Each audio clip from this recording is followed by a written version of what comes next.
This is from the MAP-IT project. So I'm going to hand it over to my colleague, Anna Skinner, the Director of Research, Data, and Funding at ONCAT. She's going to talk just a little bit briefly about the MAP-IT project and then introduce our speakers today. Thanks, Anna.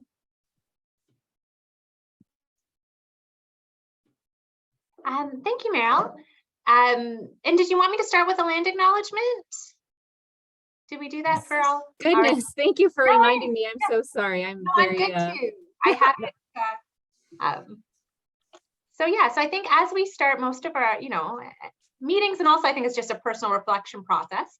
I know as we join from many different spaces, I invite everyone to reflect on where you situated.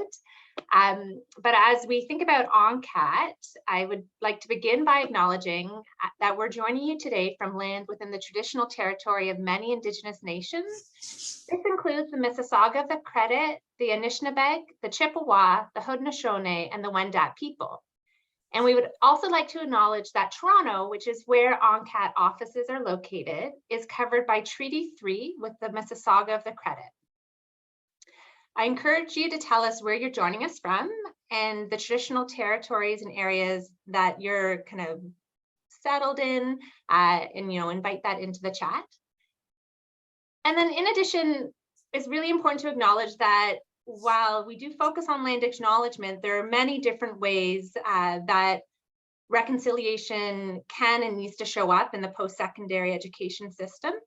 As an organization that is focused on creating seamless transfer system in Ontario, there's an area that we're very strongly focused on. How do we collaborate with Indigenous institutes and also with our college and university partners to support Indigenous students who face additional barriers to post-secondary education? And what is the potential for pathways and mobility strategies to help address those barriers? So again, thank you for joining us here today. And I wanted to, just before we hand it over to our speakers, just give everyone a bit of context about MAP-IT. So MAP-IT is a funding strategy and a shared learning strategy at ONCAT, and it brings institutions together with an external consultant to allow each post-secondary institution to really gain insights on its transfer processes through the eyes of students. And to date, we've worked with almost 30 institutions in Ontario, and we are also recruiting for the next cohort, and I'll share a bit more information on that at the end of the presentation. And so just to say that with MAP-IT, we work with HESA as an external consultant, and they will organize key informant interviews, focus groups, surveys with students at your institution in order to help develop a transfer process map. And they'll also provide an assessment of your transfer processes that really looks at things like how student-centered are your transfer processes, how timely are decisions, how rigorous and consistent are decisions, and cost efficiencies. So today we're excited that we have two colleagues who have participated in MAP-IT here to really share with you their experiences. So first up, we'll have Michelle Knapman, who is the Manager of Admissions and Assessment at Brock University. And then we have Scott Walker, who's the Associate Registrar Admissions and Pathways at Conestoga College. And both Brock and Conestoga were part of the very first cohort of MAP-IT, which would have happened back in kind of winter, spring of 2020. So I'm really excited actually to kind of hear from both of you on your experiences, but also having had some time to kind of sit with what you learned, kind of how that's informing your practices now. So with that, I would like to hand it off to Michelle. Okay, thank you so much. And thanks for the invitation to be here today and to share some of the learnings that came away or came to us through the MAP-IT project. So I'm very happy to be here. I'll say right off the bat that if there are questions, I will do my best to answer them. I met with a few of my team members yesterday just to review the presentation, only because they on the front lines really have the best pulse on a lot of the processes and experiences. And we've had a fair bit of movement through the team since 2019 when the first MAP-IT project came about. So I will do my best to answer questions, but if I don't have the answers, I'll go back and get them and bring them to the group. what I can say is that through the mapping process, through the MapIt process and the mapping of our process, there were far more pain points on our side, institution side, than there were on the student side. But what we also know is that when there are more pain points on the process side, on the institution side, that naturally means more pain points on the student side, whether they realize it or not. So, we definitely realize that, when we do better on our process side, that automatically means better experiences for the student. I do have a PowerPoint presentation. It's been a while since I've done one of these, so I shall share my screen and hope for the best. Please feel free to jump in. I'm not sure if I'll see if a hand is up or anything like that, so feel free to jump in or interrupt me at any time if you have any questions, and I should get started.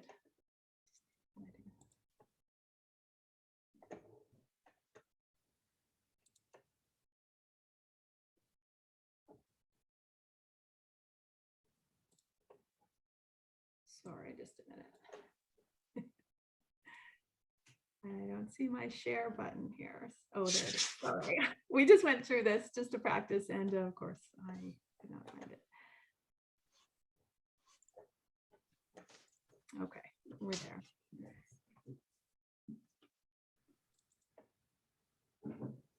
And if someone can just give me a thumbs up that everyone can see that, okay, that would be great. Thank you so much. Yes. Excellent. Okay.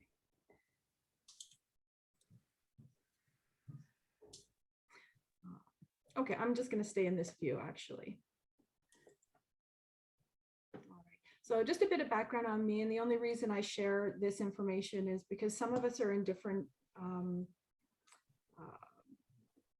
some of us have been in transfer for a very long time, others are new to this. So just to give a bit of background, I've been with admissions at Brock for the last 3.5 years, working in the university sector for about 4.5 years. So fairly new still. I still feel like I have a lot to learn in the area of university administration, but coming along.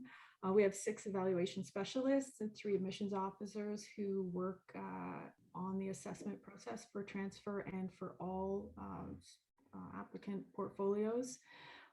And mostly through CTIG and other kind of small pots of money that become available, we've been able to fund transfer specialists along the way, but very short term, fairly high turnover because of the temporary nature of those roles.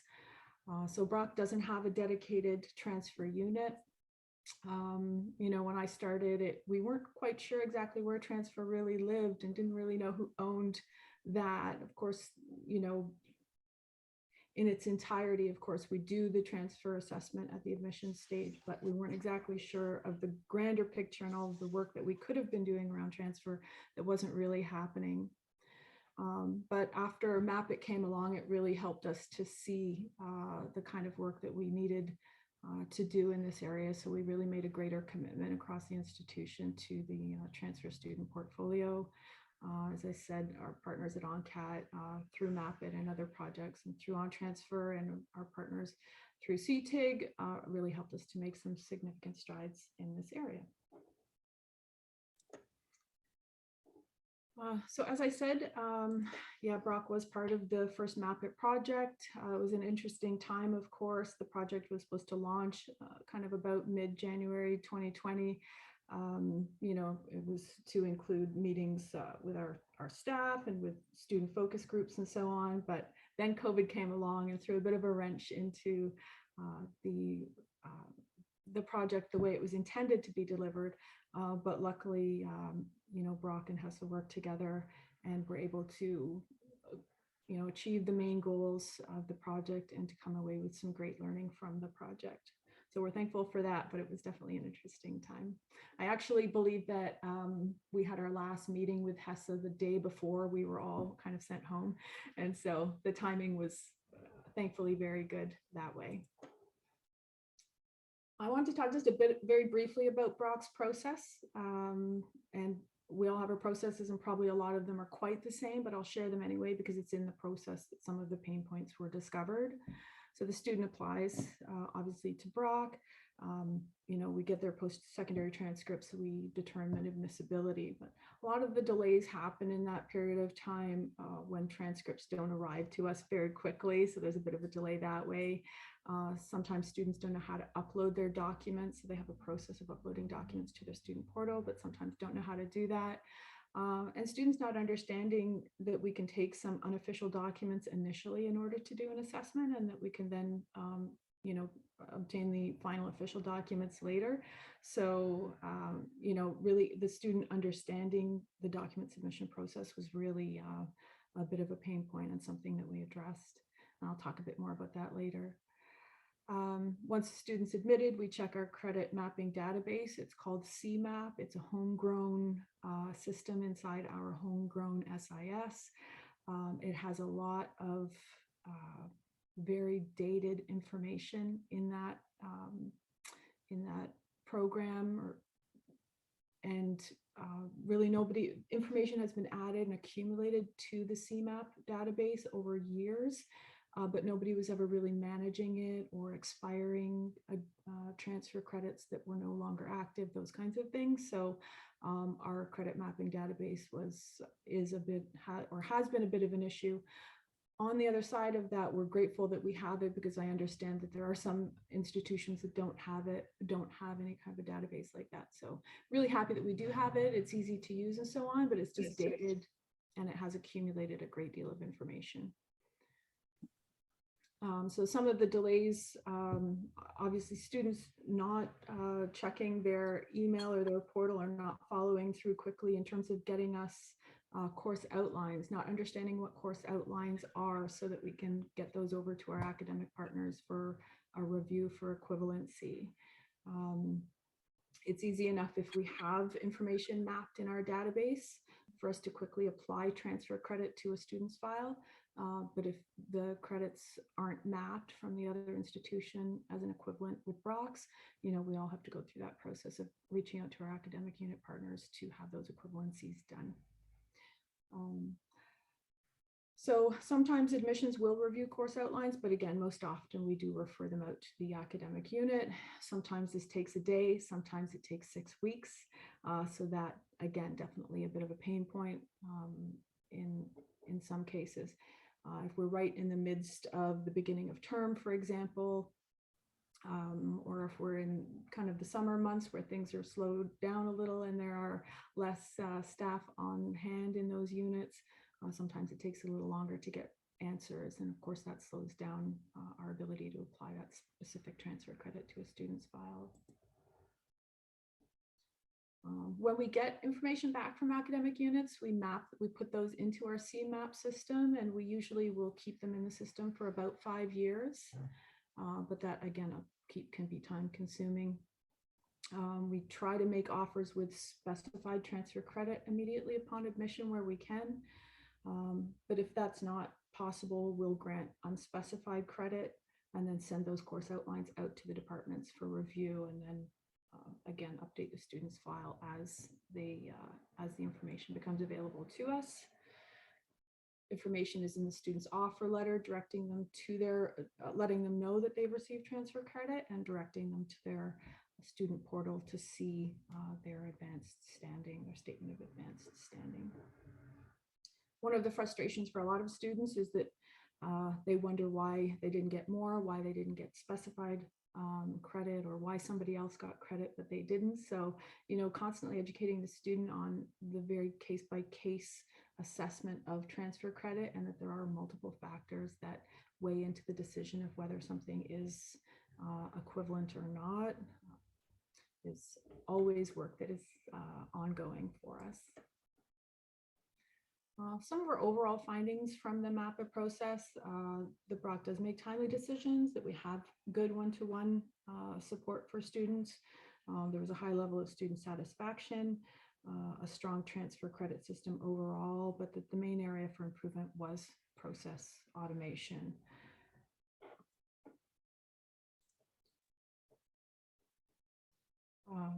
Again, a lot of our processes are manual. So one of the areas that we worked on was trying to restructure our unit so that we had one person that was specifically focused on systems. And that person can work with our IT partners to help provide some automation to some of the processes that we undertake. We find sometimes there's mixed messaging because recruitment and admissions are two different departments, or not two different departments, but two different units within the department. And while we work closely, information can get skewed along the way. So we developed a transfer working group between admissions and recruitment. We developed monthly communication meetings to, make sure that the information going out to transfer students was accurate. Specialized resources that we would send now to transfer students and different packages once they've been admitted to Brock, those kinds of things. So we just find the communication internally was really important. A lot of piecemeal outline distribution. So we'll have, a student will have a credit from psych, from soc, from child and youth studies, one from biology and one from chemistry. And so we have to send those out to 5 different programs for review for equivalency. And so that is definitely a bit of a pain point for us. And so the staff have developed their own individual tracking mechanisms so that they won't lose track of all of this outreach that's happening to so many programs on even just a single file. Again, our CMAP system is quite dated, and so really encouraging our staff now and making it a normal part of their day-to-day work to expire information in our database. There's just a button that allows us to expire it. So we'll see when some of those equivalencies were mapped in 2012, and I invite the staff to be active in expiring some of the dated entries so that students are getting the most accurate and up-to-date transfer credit added to their file. I would say another area we've really focused on is just the growth in articulation agreements as really the,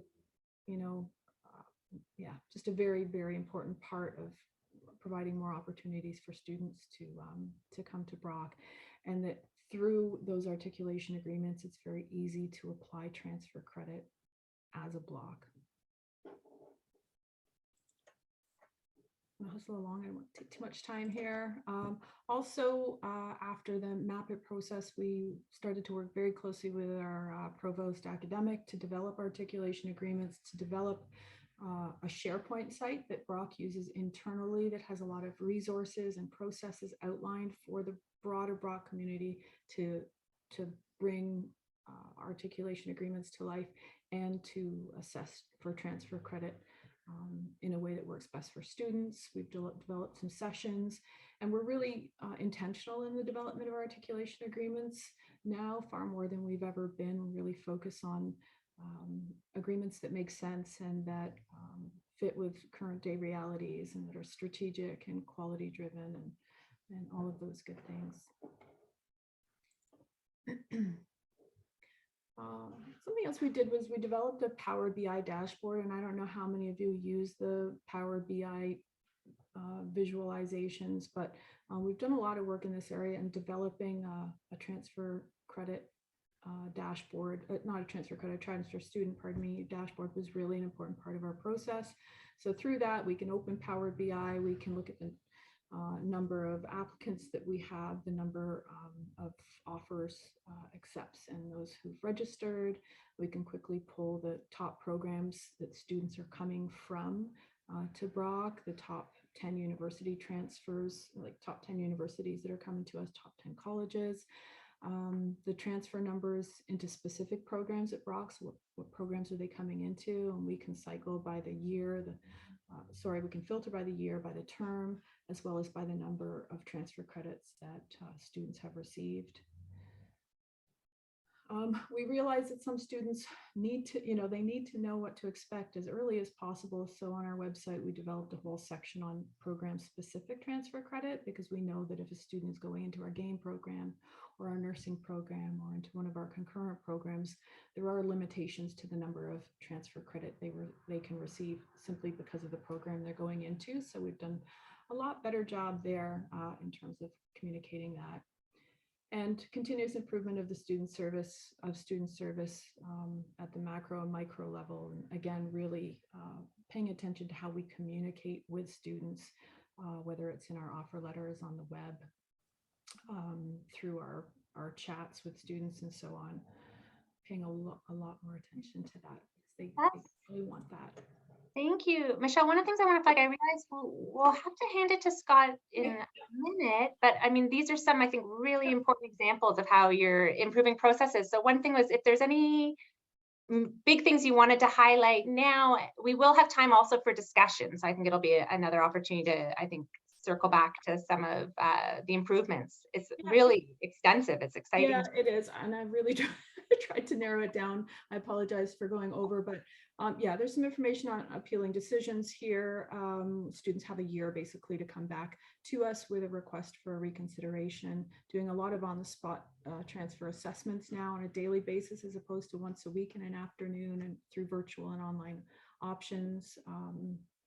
Yeah, I think that I was going to share a little bit about our transfer and articulation in SharePoint site, and I can share that later if we have time, just to give some visuals around the types of things, resources that we have for Brock faculty and staff in helping them to do better on the academic side of the house for our transfer students. That sounds awesome. Awesome. Okay, thank you for listening. And yeah, again, we'll circle back a little bit in discussion, but also I think we have future sessions getting into practical, how you're supporting faculty and behind the scenes is, I think, definitely an area we see a lot of need and interest. So this is awesome. Thank you so much, Michelle. And then Scott, will hand it to you. Thank you, Anna. I'll just share my screen here. So hopefully that's shared. Is that perfect? All right, great, thanks. Well, welcome everyone, and thanks for joining us today. I'm going to provide a quick spin through our MAPIT experience at Conestoga. My name is Scott Walker. I'm the Associate Registrar for Admissions and Pathways, and I'll jump right in here. Just there we go. So yeah, our MAPIT project, we were one of the first ones to participate in MAPIT, starting December 2019 through June 20.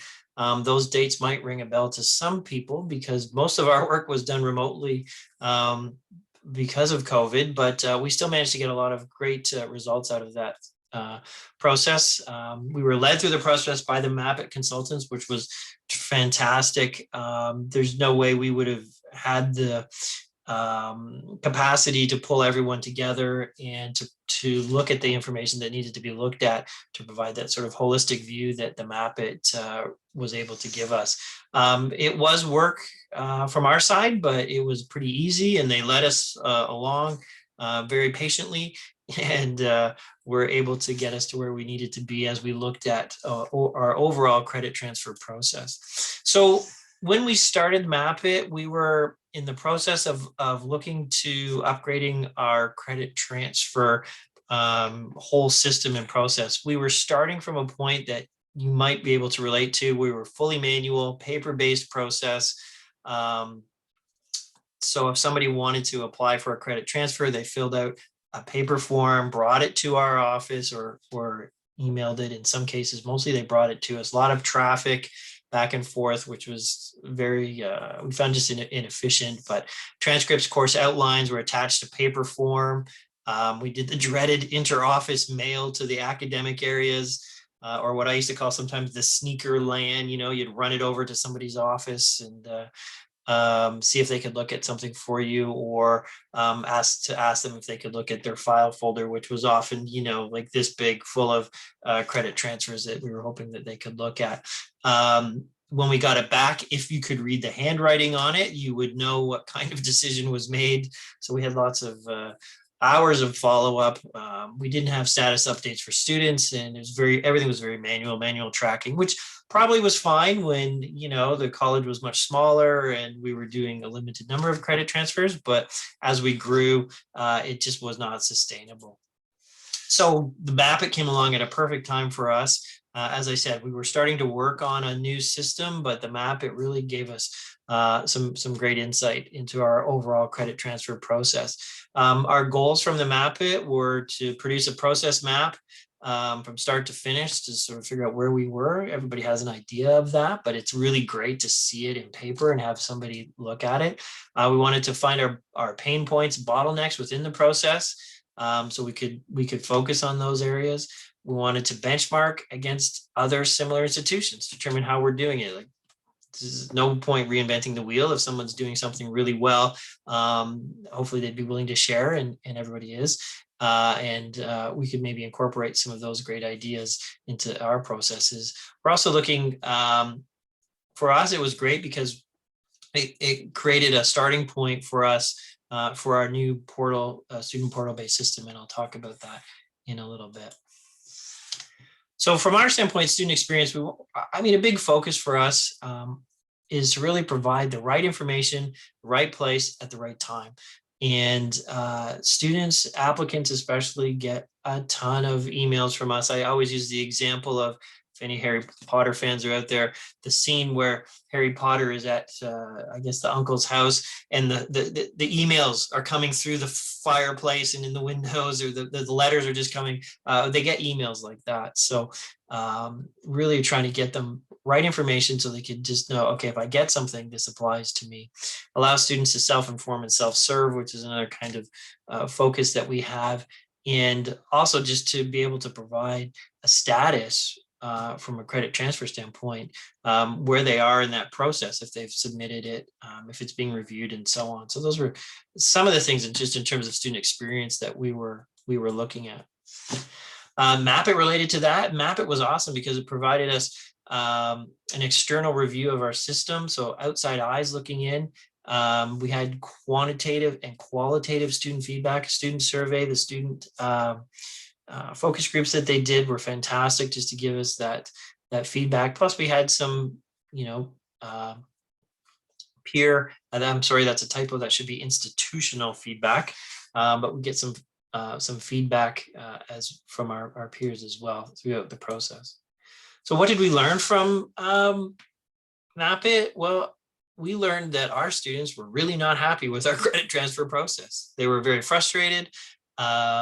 As I mentioned before, you can imagine it's all paper and inconsistency. There was just lots of different things. So they were very frustrated.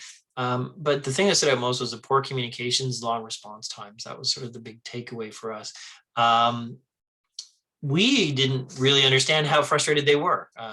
Oftentimes they would come in and you might hear something now and then, but generally speaking, this was a great process for us to get that insight, to sit down and they could talk to, in a sense, a third party about it and give us some honest feedback about where they were.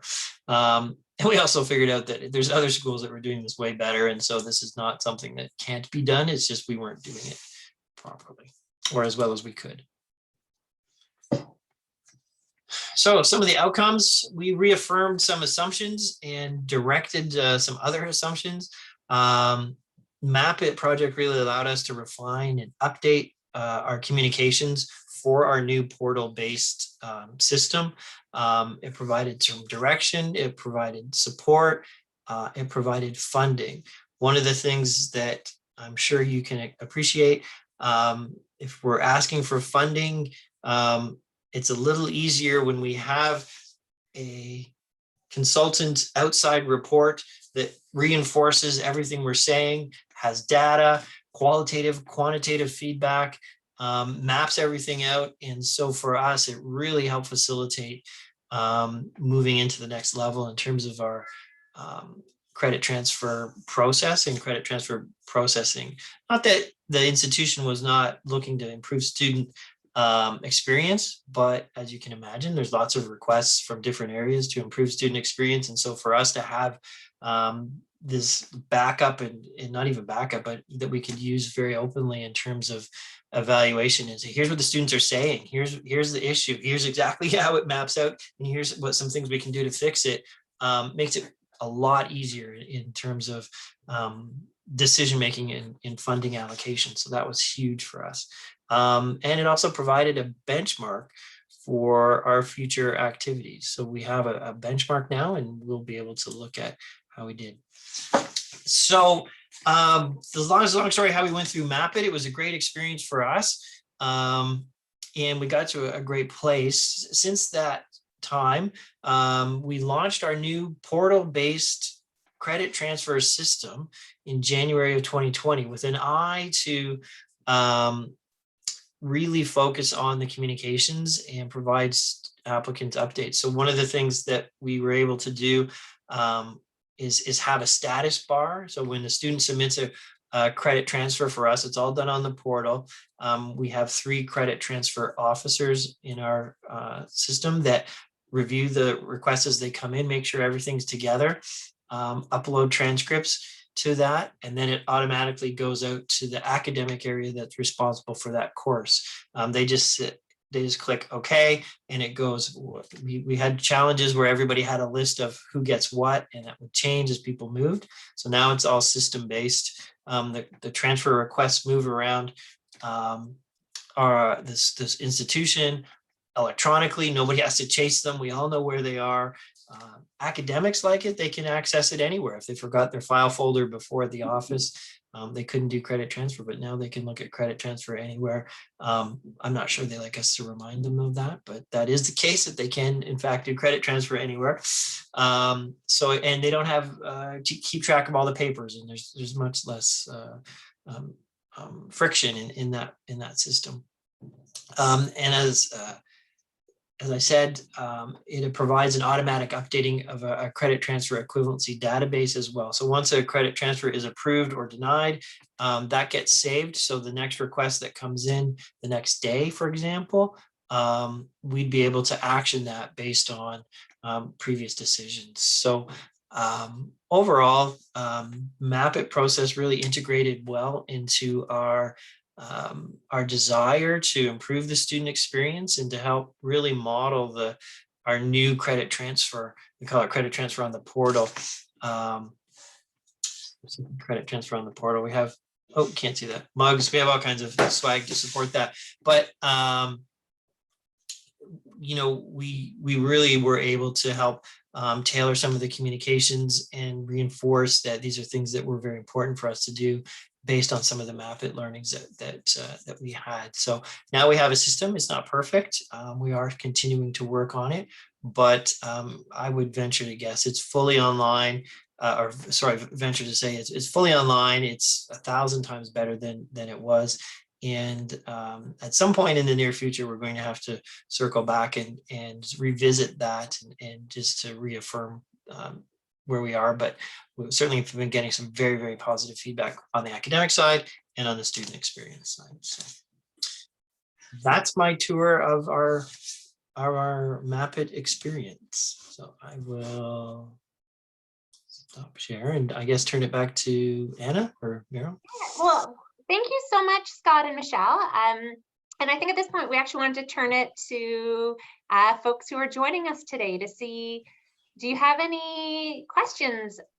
One of the things I always want to say, whether it's through Map It, and we do have some other funding that supports each institution, really take a look at your practices. I hope what you're able to glean here is there's probably things happening at your institution that are similar, but also different than other institutions, and that there's no perfect transfer process. And the goal with Map It is to work with each institution so you know where you're at right now. And I think Scott and Michelle, you provided great examples of how knowing that just allowed you to reflect and prioritize where to go. So I think just wanted to check if there's questions from the field. Now is a great time. Hi, this is Elizabeth Blaze from Windsor. I have a question for Michelle. I'm curious about how you will award unspecified electives when you don't have the actual course already equated into from your database.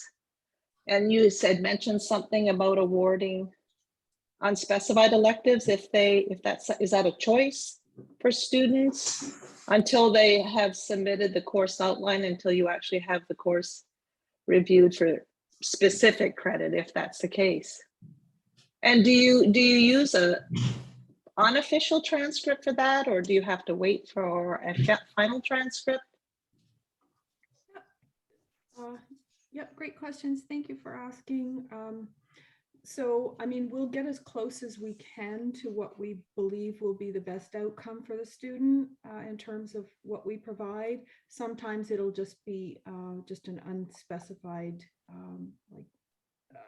credit. Sometimes we know it will be within the program area, but not necessarily sure exactly what the exact equivalency will be. So it really depends on the case, but basically we try to get as close as possible. We'll never give more than we know that they will receive, that they should receive, because we would never want to over promise and then under deliver, of course. So we'll get as close as we can, but in the alternative, just an unspecified, first year credit, general first year credit is the way that we would go until we got something back from the department. But would that differ from college to university though, right? Would you go ahead and award unspecified electives for college courses just before you have it actually assessed by faculty? Right, we would be less likely to award Yeah. for college. Yeah, that's a great distinction to make. Okay. Yeah.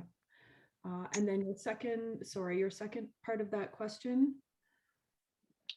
Oh, I think that was, but I had another question for, I just quickly, so do you have a mandatory policy, well, not policy, but part of the process that all transfer students should report to an academic advisor? Is that something that's mandatory in your process, or is that an optional?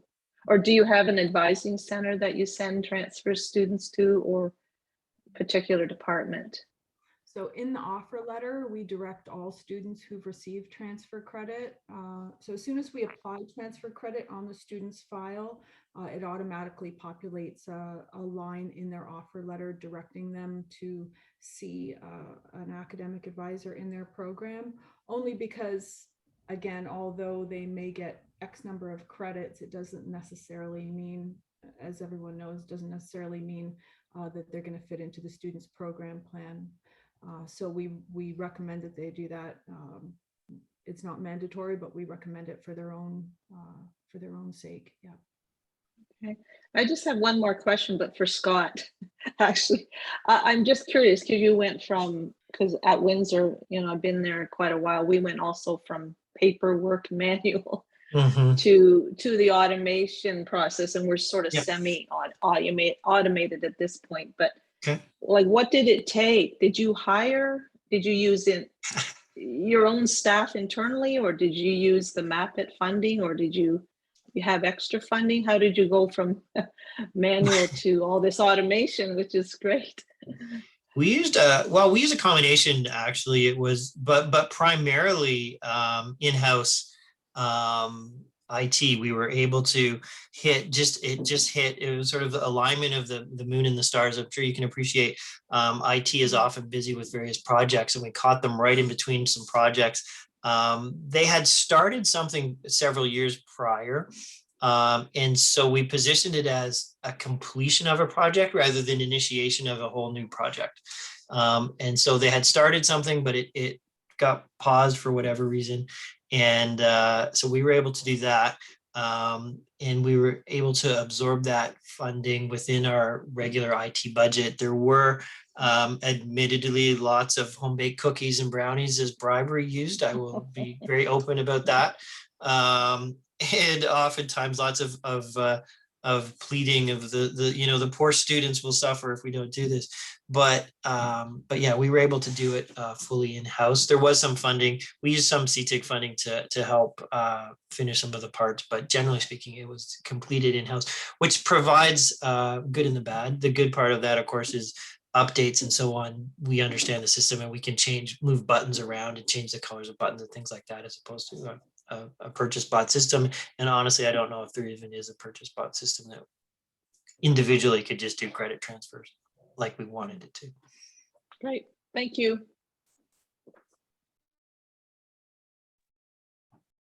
Great, and just want to see, we probably have time for one more question, if there's anyone else at the moment.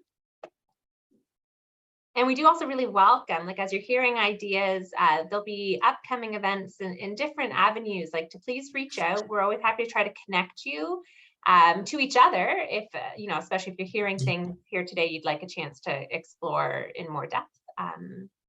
Yeah.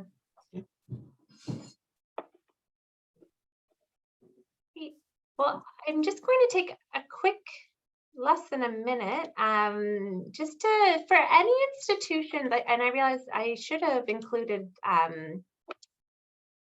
so if any of you are attending and have not participated in the first phase of Map It, which is what Scott and Michelle were describing, we do have another cohort coming up. So the application is very straightforward. It really is an expression of interest. So if your institution has support and is interested in joining, there'll be a spot for you, whether it's in cohort 5 or in a subsequent cohort. And as we described, each institution will receive an individual report and a map, as well as some funding to offset kind of staff time to help coordinate activities. And then we do have phase 2 funding. So for institutions that have completed Map It phase 1, which there's then funding available if there's a particular project you want to take on to address some of the pain points that you're seeing through the Map It process. And so for Map It phase 1, we do have a deadline coming up on November 14th for the next cohort. For Map It phase 2 projects, there's ongoing intake. So you can explore that funding opportunity and submit your proposal at any time. So yeah, we would just encourage all of you, either if you haven't done Map It yet, please apply. And if you have done Map It and are sitting on some really significant projects and interventions that could, for us, it's always a priority of how do you really make this the most transparent and consistent and fair process for students, and how do we help you do that, that there is funding available. And all that information is on our website, and we welcome discussion. So please feel free to reach out if you have project ideas you'd like to explore. Thank you so much. I'll hand it back to Meryl. Thanks, Anna. So that's just on oncat.ca/funding. Okay, we can just pop that into the chat for anyone who's interested. And I was curious to know about application, like, is it a pretty straightforward application? Yeah, okay. Yeah, no, for Map It, it's, again, a very straightforward expression of interest. You're asked to identify a few key people at your organization who would be part of kind of an initial process, and to provide a bit of a reflection on what you currently know about transfer at your institution and what you're interested in knowing. But it's not a very lengthy application. It's just kind of getting you like started and thinking. And then again, a lot of the actual work is done by HESA. So you're asked to provide a list of key contacts at your institution. And then we do kind of introductions with HESA. They'll go about scheduling all of the actual project activities. So most of the work on your end is just to help connect the consultants to people at your institution. We're also quite responsive in terms of reality. So the student surveys, I think, a really strong component. We know working with institutions, you have your own cycles around when it's best to try to send out a student survey. So if timelines need to be adapted to accommodate that, we'll work with each institution in those ways. So yeah, so it's quite straightforward and a very adaptable process. Okay, great. Thank you so much. And thanks again to our speakers today, Michelle and Scott. Yeah, hopefully we'll have more sessions on Map It, because I think we have endless questions for you.